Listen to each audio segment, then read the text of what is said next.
You're such an asshole. So we got a PSA from a guy who worked in the restaurant industry, and he just wanted to pay to give you guys a little bit of help, a little bit of wisdom. So here it is for the video about working in the restaurant trade and the pros and cons. I copy and pasted the original text in this message with some grammar and punctuation edits.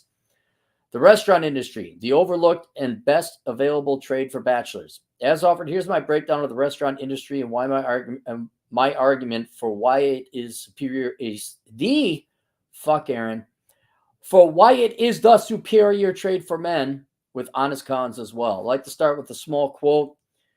In this business, you have to learn to eat shit and smile. Those were the exact words of my very first restaurant boss. I can't mention him, at a place in St. Louis, Missouri back in 1997. I was 17 and just got chewed out by a customer for taking his plate before he was finished. Cappy, I've been in and out of the restaurant industry for over 25 years. I've worked in small mom and pop shops, the large global homo empires that feature a mouse and its mascot. Oh, fuck Disney. That's kind of cool that you worked. I mean, cool in the sense you've worked at a theme park, not that you worked for Disney. Most importantly, I worked as a server designated trainer at another place I can't mention in both downtown Chicago and San Francisco. I've seen it all, done it all, ups and downs, grand openings and grand closings, and of course, the surprise closing. Keep in mind, all this wisdom is from the point of view of a front of house employee, meaning wait staff, host, bartender. Back of house refers to cooks, prep cooks, dishwashers, etc. Let's consider the pros first. Availability. Restaurants and bars are always hiring. Always. It is a job that will always be there.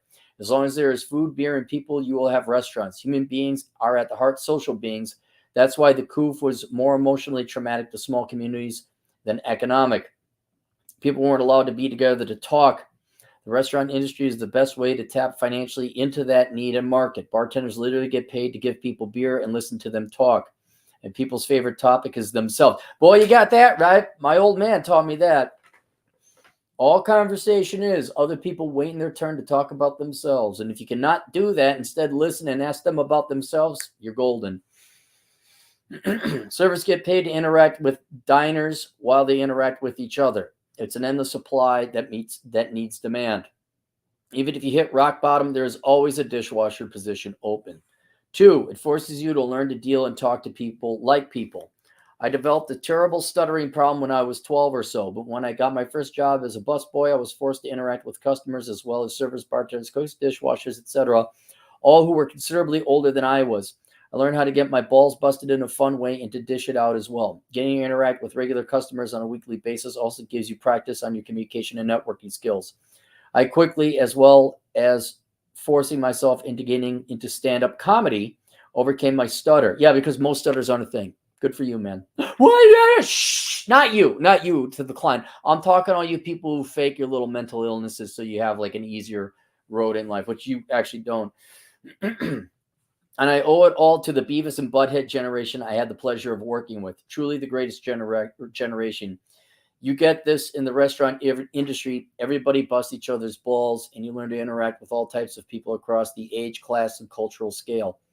Another plus is the small world in which you work. You quickly meet other workers from bars and restaurants around the area, upping your network reach. 3, teaches significant multitasking skills. Have you ever had to remember 4 different orders, change a keg, check on another table's food, and answer the phone for to-go orders? I have, and I love it. When you get behind, or as we like to call it, in the weeds, you are forced to act strategically or you will crumble. I've seen people completely break down because everything had completely fallen to shit. A cook just quit, glass broke in the ice bin, and there is a line out the door. But if you can stay calm and you can survive that, you can survive any situation. I bet David Goggins would lose it during a New Year's Day brunch shift when half the staff called in with the Irish flu. 4, flexible and available scheduling. You need to make money ASAP? Easy. I can tell you from experience there are always shifts available at restaurants. Someone is always willing to go home. If you're willing to show up and work, you will make money. And let me tell you something. Right now, the laziest people are working at restaurants. Dude, we have got this isn't a joke. You have the laziest generation of young people in the United States history. It is. It's true. It's true. Now, I understand in a very Josh Flukian way, many young people are like, I'm not working for those wages. And I agree. the wages were a little low. But now the wages are like, hey, that's not bad for no training needed. I got trauma. I have PTSD. I got the anxieties. Like, okay, you're just being weak ass pussies now. Yeah, and dude, I've seen it. Restaurants, $15 an hour starting. Like, really? Although some of you have, and I believe you guys, you've said, yeah, and then you put in the application like, oh, well, you got to start a dishwasher at 12. Fuck that bullshit. If they advertise $15 an hour and they don't, then it's the old boomer bait and switch. I wish you could do this. You can't. You get arrested for assault, but you should kick them in the nuts and say, fuck you, where's my $15 an hour? But you can't do that.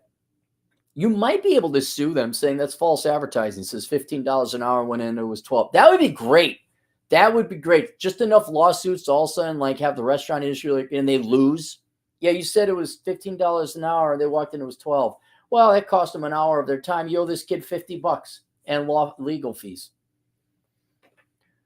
Right now, the laziest people are working the restaurants. You could step in and be the best waiter that place has ever seen, and people are going to be throwing money at you. Yeah, you're right. The restaurant is in desperate need of hardworking people with a personality outside TikTok.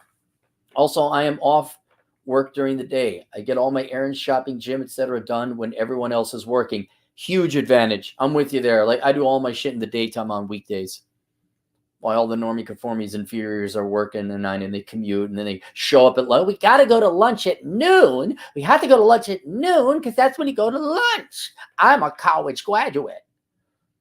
Yeah, I have structured my life where it's like, nope, we're not going there because it'll be too long. No, we're not going there because it'll be rush hour by that time. Here's where we go at this time. It's like, oh my God, how do you do it, Aaron? And it's like, well, I just don't stand in lines for 2 hours, including commutes. Oh, well, I got kids. That's a you problem. It's not a me problem. That's a you problem. Terribly sorry about that. You shouldn't have had that kid. How can you say that? Because it is a mistake. The biggest mistakes are having kids you can't afford. A lot of you keep making that mistake. You wonder why you all and you are right. You could just waltz in. If you show up on time, do your job, and you don't fuck up. Holy shit. There's so many industries like that right now. Also, I'm off work dinner on the weekends when dude bro finance guys are waiting in line at Costco for the gas. My favorite is that, like, you see this line of all these cars that are nicer than mine, and there's a line going out the fucking door to get there, whatever, 25 cents off per gallon of gas. Like, well, that adds up. It's like, dude, that guy's car payment is $800 a month. Fuck the $5 in savings in gas. Speaking of people, if I could, we couldn't because, again, you'd be arrested for assault. But in the world of Cappy, not like I'm president, like I'm a genie, I could just snap my fingers and something would happen. They'd all be outside of the car and their legs would be spread. And they'd be like, what's going on? What's going on? And they couldn't move. Like, why can't I move? This is so weird. My legs are spread. And I just come walking down the sidewalk, kicking not in the ass, kicking the nuts. And they have to be a lesson. I could just kick them in the nuts. I have to say, you're a fucking moron for having that car and waiting this long to get in line for gas. Get your fucking finances straight. And then I'd leave him a copy of my book. And they go, oh, that guy kicked me in my nuts. Oh my God, he saved my life. Can't have children anymore, but he did get my finances together.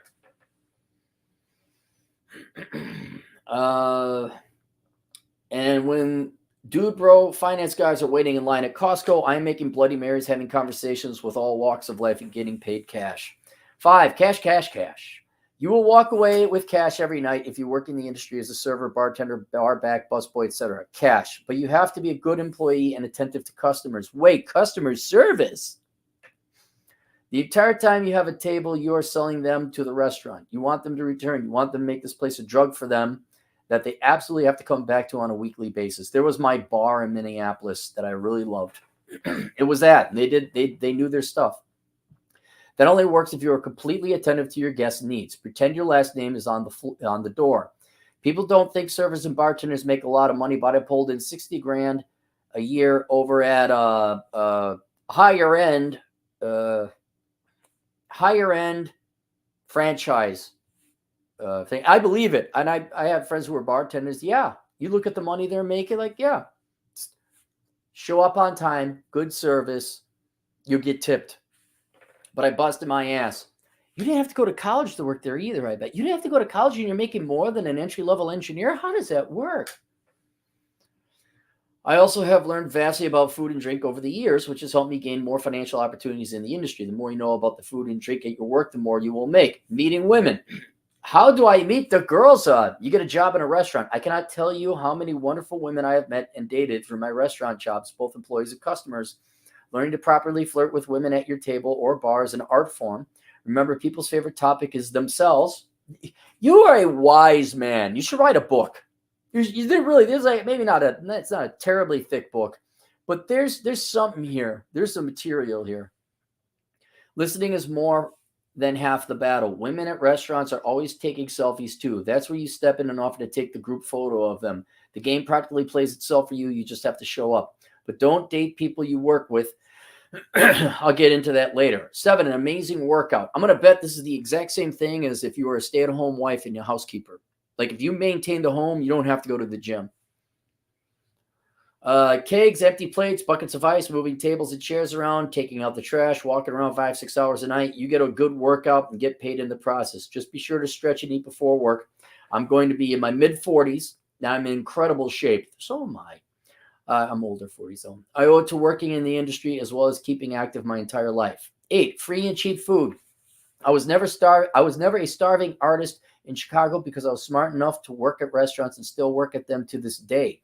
At least once a night, a mistake will be made and food will be available for whoever wants it, or food is super cheap. You will never go hungry working in a restaurant. With my discount, it literally cost me about $4 a night for 2 grilled chicken breasts with steamed broccoli. Awesome. And someone else cooks it for me, saving time, which equals money. 9, work anywhere in the world. Guess what? People all over the world eat, and they have restaurants too. And cruise ships have restaurants and bars. There are restaurants in basements, top of skyscrapers, and even igloos. I want to go to an igloo bar. That would be cool. Go to like an igloo bar. You could literally work anywhere you want in the world. Only limit is getting your work visa. 10, gratifying. You get to be there for people. I can't tell you how many people I have waited on over the years who were lonely and just needed someone to chat with and be with. I have waited on homeless veterans for the free Thanksgiving meals, and I have waited on celebrities. You learn to treat everyone the same because they are. Cons. Degenerates and drugs. You'll be forced to work and deal with degenerate customers and employees. This is the nature of the beast when you have an industry with very forgiving HR hiring department. Do you even have an HR department? And you will be exposed to lots of drinking and drug taking. I have fallen prey many times to getting way too drunk at work in my younger days. You need to learn to control yourself. It takes discipline. Remember, it's a job. Don't drink on the job. Although regular customers want to buy you shots, there's always someone who could be there for the first time who's watching a bartender get smashed. Not a good look. On the flip side, if you are a degenerate, the restaurant industry is the best place to work. 2, corporate nightmares. To make real money and to advance into high positions in this industry, you will have to go the corporate route. If you're solely about money and building wealth, you must begin this way. Corporate restaurants are just as meticulous and middle-managed as your everyday office gig. I personally had to take a 2-hour class about how to properly serve bread, but I didn't mind because I was a sellout whore for money back then. There are tremendous upsides, though. The higher-end franchise who worked at general managers got a leased BMW and got paid for corporate retreats to Vegas, but they worked 70-hour weeks and were slaves to the email machine. It's there if you want it, though. 3, income varies nightly. Just because you made $200 last night doesn't mean you will make that tonight. You have to learn to properly manage your money and not spend as soon as you get it. The money isn't guaranteed. There are nights when I would make $200 and then spend $300 at Division Street bars buying drinks for other industry restaurant workers because I thought I would make it back the following evening, and I was wrong. Body wear and tear injury risks. Floors are wet, kegs are heavy, broken bottles, slicing your hand open while cutting lemons. There are plenty of ways to really hurt yourself at a restaurant. Just remember to keep your head up and focus and wear non-slick shoes. There's a reason those Waffle House waitresses are limping. 5, not secure employment. A restaurant bar could close down at any moment for any reason. Don't get too emotionally attached to the job. You are there to make money until you aren't. Yeah, my favorite bar closed down. The guy was a very good restaurateur. He had several. And it wasn't, oh, I made money. It was like, I need to make a certain amount of money or I will close this down. And if he wasn't getting his ROI, he could do it somewhere else. But once you've been in the game long enough, you start to recognize the signs of a failing restaurant and could quickly plan an escape. That alone would make a great chapter in a book. Tips on making the most of your new restaurant job. 1, learn Spanish. Most cooks now, at least in cities, are all illegals. Deal with it. Learn Spanish, or at least enough to get by in a restaurant. The cooks will appreciate you for attempting to learn the language and hook you up with free food. Modelos after work. Oh, beer. And we'll even give you priority if you need to get the food out fast. I don't care how MAGA you are. You and the illegals are both there to make money. And it's kind of none of your business, too. 2, hygiene. You are dealing with the public. Groom yourself, investigating your teeth clean, take daily showers. Nothing worse than a filthy waiter. I'll tell you, let me tell you a story. I can talk about it now because the restaurant is closed. There's a place in Bloomington called Parma. And like by light years ahead of any other waiter or waitress I've ever had in my life, there was this East Indian dude.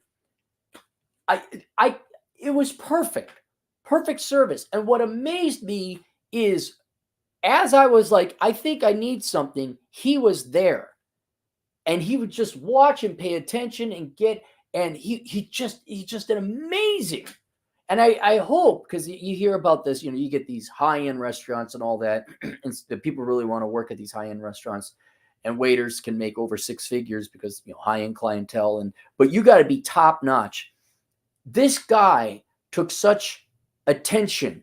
I don't necessarily probably pride too, but it was the attention and the foresight, him being a waiter, that was like, holy. And I wrote a letter because he was so good. I think he went somewhere else. Oh, no, he doesn't work here anymore. And he went and he's like, yeah, he was really good.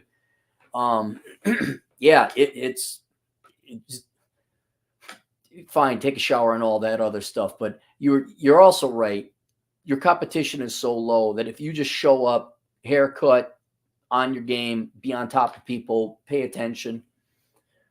3, don't stick your pen in the company ink. Do not sleep with your coworkers. You will, but you shouldn't. It can lead to nothing but problems. I can attest to that myself. I've seen interwork relationships work, but it's not a good idea. 3, stereotypes exist for a reason. Some cultures tip, some don't. Some cultures are rude and complaint-ridden, some aren't. Don't take it too seriously or personally. People are people. Learn to deal with financial rejection. That's pretty much it, Cappy. Thanks again, and be sure to check out Toxic Male Minimalist this summer as I travel to Japan. Why? You got a channel? Well, hang on. Let's look it up. Oh, that's bad if you're toxic and a minimalist. This is Toxic Masculinity, the Minimalist. How minimalism got toxic, the dark side, toxic male minimalist. All right, here you are. Why didn't you say you had a YouTube channel? I think this is you, toxic male minimalist. Look it up on YouTube. But you're just skating. There's nothing wrong with skating. I'm just wondering if this is the right one. Toxic male minimalist. All right. Well, if you guys want to go ahead and subscribe to that. Well, thank you very much. I appreciate that. I do think you would have who would buy it though? See, that's the other thing. It sounds like a good book idea, but who would buy it? Like, I got great book ideas for women. I'm like, yeah, here's how you could close the wage gap. Here's how you they're not going to listen. That's right. You can't tell women the truth. So you got to tell younger generations to work hard and all this other stuff. There, no doubt, in your quarter century experience, you would have enough material to a good thorough book, and it would be great for anyone who read it. But good luck getting young people to read that, and let alone put it into practice. All right, so there's your PSA. Do we have any super chats? Come on, Claire. We have 4. How you guys doing? Flying Falcon, $2. Damn it, you interrupted my Cowboy Bebop marathon.